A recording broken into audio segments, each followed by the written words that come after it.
very excited to talk to our next guest on Saturday. He once again successfully defended his Bellator middleweight title. Fantastic fight, fun fight. Perhaps didn't end like a lot of people thought it was going to end, but it was another dominant, impressive performance by Johnny Eblen, the 185-pound champ, who is joining us from Europe. He's still in Europe, and he's kind enough to take some time out of his vacation to join us. There he is. Hello, Johnny. How are you?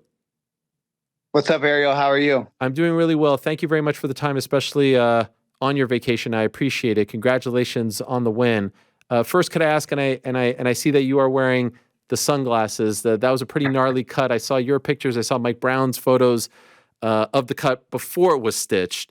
How is it healing up?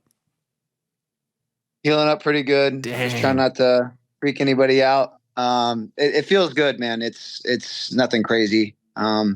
Obviously, when I get back to training, going to take my time when it comes to sparring and all that jazz. But I'm gonna take every precaution to make sure it heals well to where it's not a problem in the future.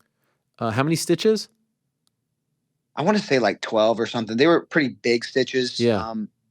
They're pretty deep, so there wasn't that many. I've actually had smaller cuts that took more stitches, which is really weird.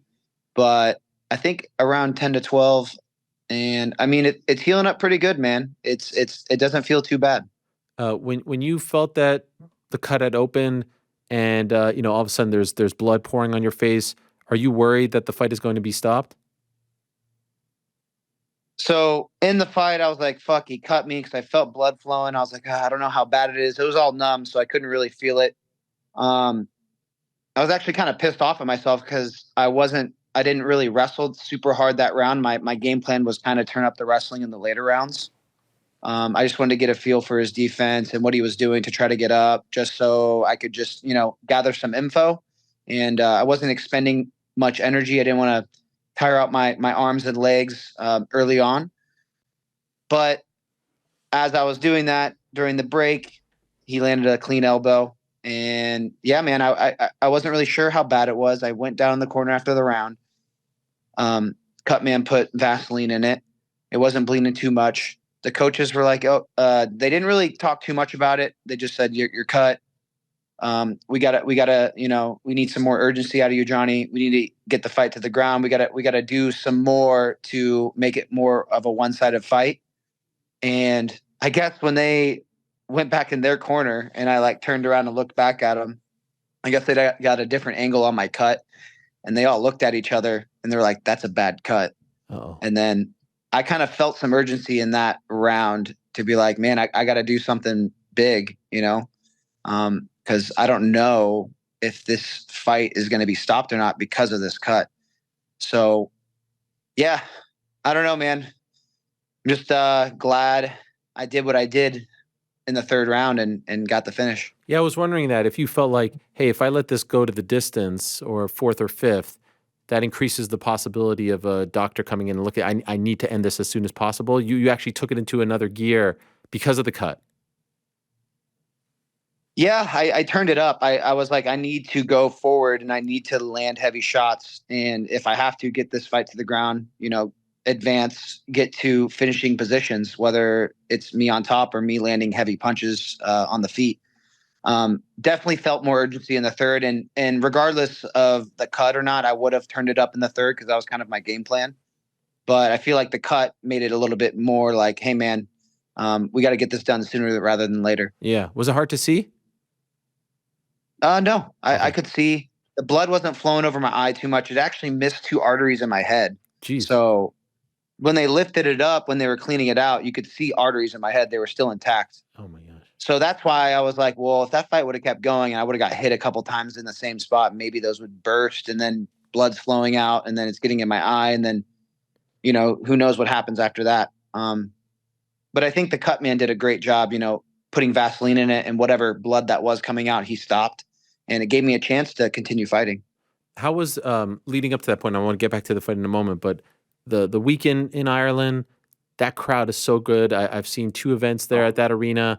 It's like if I could watch every fight at the 3 Arena, I'd be happy. I mean, there's something about that place. What was it like for you to be the main event on a card like that? Man, it was truly a blessing. that crowd and that energy is something else, man. The Irish fans and just that arena, the way things sound in that arena when the crowd gets going, it's different. It's there. I've never experienced energy like that, and I chose a good walkout song too. I chose John Denver Country Roads, and man, they were singing along when I was walking out, and I was like, "This is fucking awesome!" Like this, I've never been so calm, and I never felt so at home in an arena. But the hilarious thing was when they started calling our names out, they were cheering for Fabian like a lot, and then they called my name, and I got like mixed reviews. I got boos, I got cheers. Regardless, they were both loud, and I loved the energy. But I kind of liked that I was in hostile territory. Yeah, there's just something about those European crowds, and the Irish crowds are great, the French crowds, the English crowds. It's just different than a lot of these American crowds these days, right? Like there's just a different type of. You fought in both settings now, right? The passion, the energy, the atmosphere is just different, right? Yeah, I would have to agree, man. And I've been to Paris to watch a fight, Mm, and very similar, man. Very, very similar. Like the energy there is just ridiculous. And I can't say I've fought in a place like that in the U.S. I have been to, UFC events, and that's somewhat similar. right. But there's something about, but I haven't been to a UFC event that's been in Europe though, so I can't really gauge how it would be relative to the organization, if that makes any sense. When I saw the finish, you were obviously fired up, and that was natural. And it was a big fight, and it was a big, big test for you and a big opportunity for him. A couple days later, I saw on social media his coach Dave Lavelle accusing you of spitting on Fabian. Can you give us your side of the story? Did you spit on him after you were being pulled away by the referee? No, I did not. What had happened was I was fired up. I was talking shit. I probably shouldn't have. I should have been a good sport. I should have just walked away and let my fist do the talking. But I can't exactly remember what I was saying at the beginning. I remember it had something to do with him staring at me because I don't know. I was thinking about like the stare down and how he was just like he couldn't stop looking at me during the stare down when they told me to turn towards the cameras, and I just thought it was really weird. And we kind of got into it. But I remember at the end of it, I like yelled pussy at him, like at the very end. And there's like blood, sweat, and just shit everywhere. And it's just it. I watched it back, and I was like, I could see how someone could possibly think I did, but I was just yelling at him. Okay. Did you see his post? Because he's insinuating like now it's like truly personal and all this stuff. Did you see what he wrote on Instagram? And I think I saw a little post about it. I mean, okay, sure, he can think whatever he wants. Yeah, I don't know. I'm sorry that he thinks I did that. I just got a little too heated and was yelling at him. After the fact, I got to sit down and kind of like gather myself and then go over and talk to them and squash it. Um, because I feel like we both hate Colby, so I hope he beats Colby. I hope Leon beats Colby. why do you It's like hate I don't Colby? like you guys, but I hate Colby more. Why do you So, hate him? but Colby just sucks, man. I just don't like him. He's not a great person. I've been around him a few times at the gym. He's just he's just a odd guy, and I just don't. I don't know. I'm not team Colby whatsoever. Yeah. I'm against him. I'm team ATT, and he kind of made things weird at the gym, and I don't really like that. Did you have any bad personal experiences with him, or is it just because of the whole history of him versus the gym and Jorge and whatnot? That and like personally, I've never really had like a bad experience, but I've had a lot of weird run-ins with him. Okay. And it's like he always gave off this weird energy to me, and like I don't know, dude. I just never felt drawn to the guy. I've trained with him a few times. I've sparred with him a few times way back in the day when he was at ATT, and I don't know, just didn't feel like a teammate, if that makes any sense. Like I didn't feel like I was drawn to him like other teammates at ATT. I saw a photo, and I don't know if it was before this or after this, where it seemed like you were kind of like pointing at Leon after the fight. What was that all about? Oh, I was like, you're next. Like I was gonna fight. I don't know, man. I'm fired up. I was like, I remember before the fight, I was like, you know what? I'll beat up Fabian and Leon the same night. I was like saying that to myself Oh and my. like to people around me. I was like, I'll beat them both in one night. And then like he's coming in the cage, and I'm just like, you're fucking next. You're next.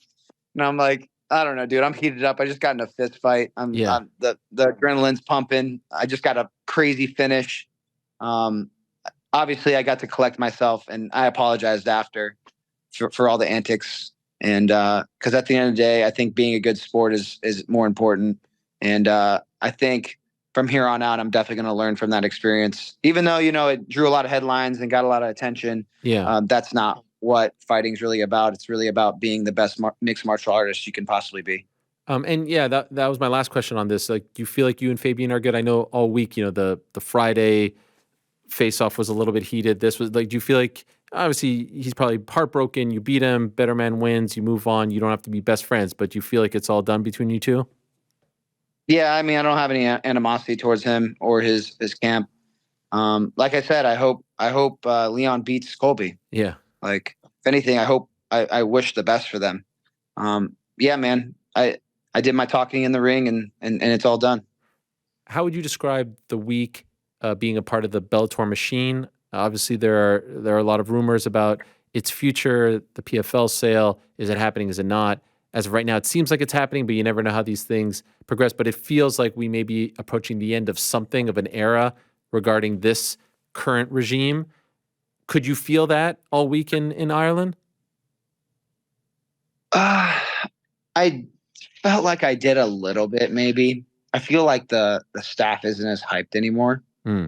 Not altogether, but it just kind of felt like when I went to check in, it wasn't the same this time.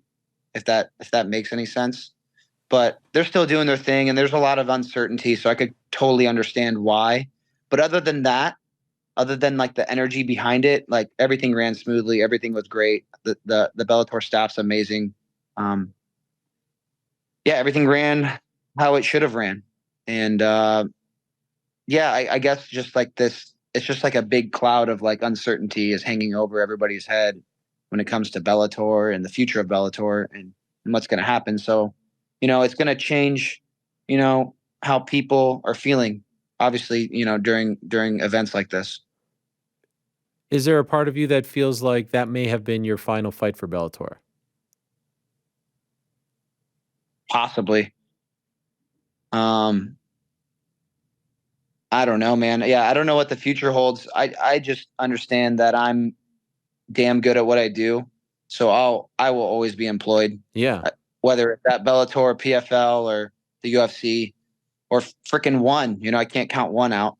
Um, but yeah, I mean, quite possibly it could have been my last fight with Bellator, or not. They could have a few more events and kind of drag this a little bit out longer. Not sure what the whole deal entails and how they're gonna do that, but yeah, who knows? I'll just be here waiting, ready to fight again, and take on whatever challenge they bring me next. In your opinion, PFL buying Bellator, is that good or bad for the business? I think it's bad personally Why? because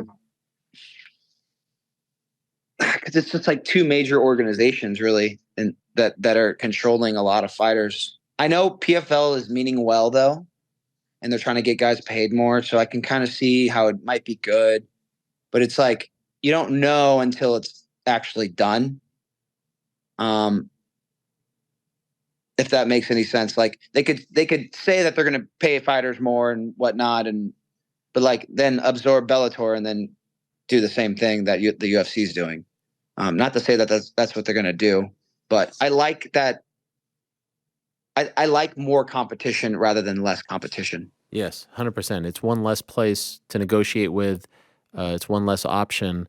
And as of right now, and I can't imagine, like, if I'm someone buying Bellator, you're at the top of the list of like, oh, wow, this is what I get. This is great. But as of right this moment, I don't think PFL has an 85-pound division, right? Which is weird. They do not. I would create one if I'm getting Johnny Eblen. I don't think it would be too hard to populate the division, but that makes it a little bit awkward because they skipped over that one. They had one back in the day, but not anymore. Weird, right? Yeah, I think it's a little odd, and it's kind of like, well, are you gonna build one for me? Are you not? There's a lot of like, we don't know what's gonna happen, you know. Mm-hmm. And if they do, and they get me to do a tournament structure, I'm not upset with that. I'm gonna make a lot of money. Yeah. And I'm also not upset with, hey, we're not gonna build a middleweight division.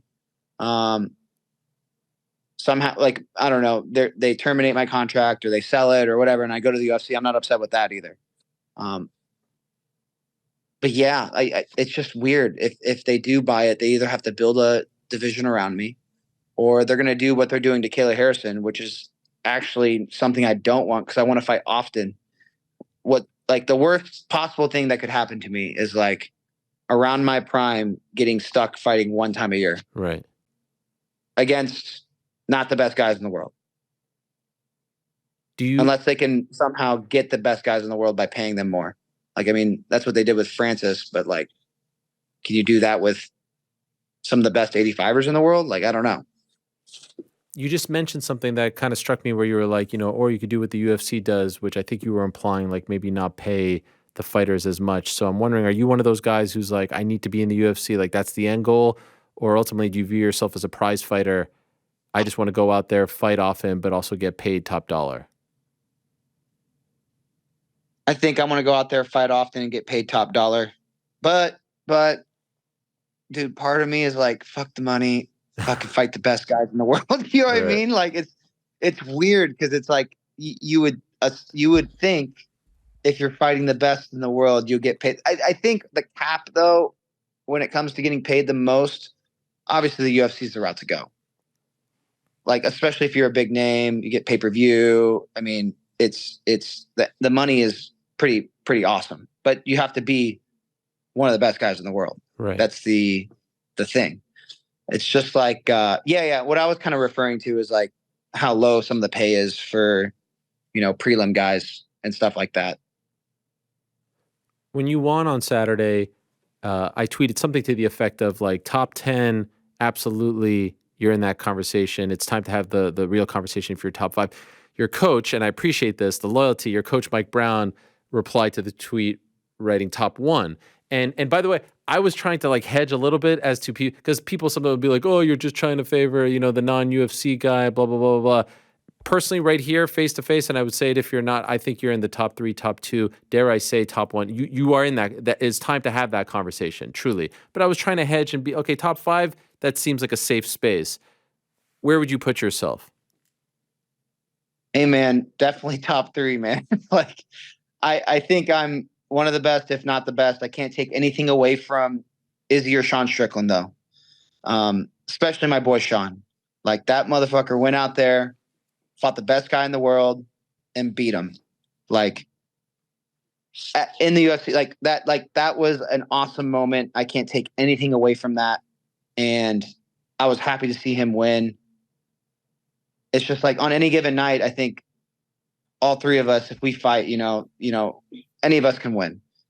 I like my odds a lot, but it's not like I can't take anything away from those 2 other guys.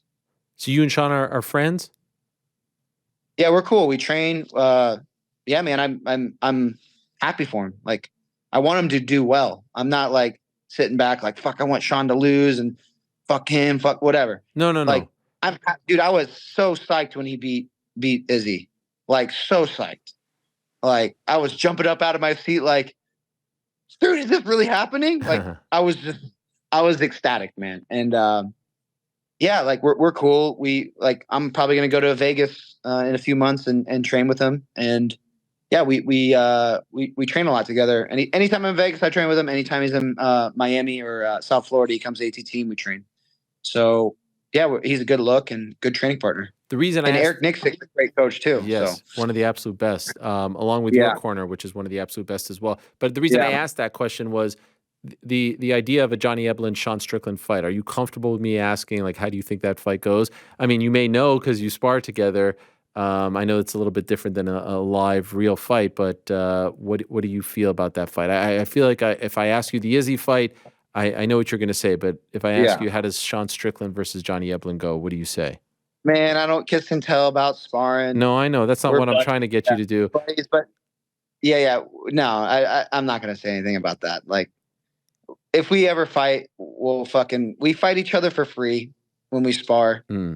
If we ever fight, we'll just fucking fight each other and on the big stage and get paid for it, man. Like that's the only difference. Do you feel like there are, if let's say PFL, you're a competitor, right? You want to get paid, you're a prize fighter, but I'm sure there's a part of you who watches that and says, I want the glory that comes with being known as the best middleweight in the world. Do you feel like if they just take the Bellator middleweight division and bring it over to PFL and that's the new division, are there challenges left for you in that PFL/Bellator 185-pound division? Not that I can really think of off the top of my head. If anything, if they get some new people to bring over to sign that are top 10 guys, that would make it interesting. But that's a matter of if, Mm-hmm.